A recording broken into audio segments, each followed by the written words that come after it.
ഒരുപാട് ദിവസങ്ങൾക്ക് ശേഷമാണ് ഹോട്ടൽ റോളക്സിൽ രാവിലെ തന്നെ, അതായത് കട തുറന്നുള്ളൂ അപ്പം തന്നെ ചൂട് പുട്ടും കടലക്കറി, അതായത് സ്പെഷ്യൽ കടലക്കറി, തേങ്ങാക്കൊത്തൊക്കെ ഇട്ട ഒരു കടലക്കറി. അപ്പോഴാണ് എൻ്റെ ഓണർ സിറാജ് എൻ്റെ ചെവിട്ടു എന്ന് പറഞ്ഞത്, ഇന്നത്തോടെ ഉള്ളൂ, ഇന്നത്തോടെ ഞങ്ങൾ ഷട്ടർ ഇടണതാണ്. കേട്ടപ്പോൾ വല്ലാത്തൊരു ഫീലായിരുന്നു. കാരണം 1969 ഇദ്ദേഹത്തിൻ്റെ പിതാവ് ഇബ്രാഹിം മാജി തുടങ്ങി വെച്ചതാണ് ഈ ഹോട്ടൽ. അതായത് ഇവർ തലശ്ശേരി ടീമാണ്.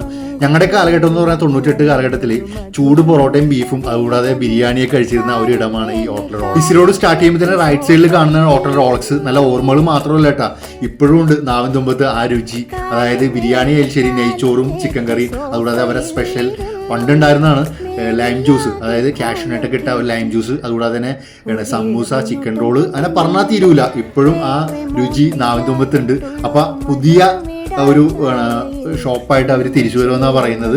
എത്രയും പെട്ടെന്ന് വരട്ടെ. അപ്പം നല്ല നല്ല ഓർമ്മകൾ ഇനിയും പങ്കുവെക്കാനുണ്ട്. മറ്റൊരു വീഡിയോയുമായി വീണ്ടും വരും.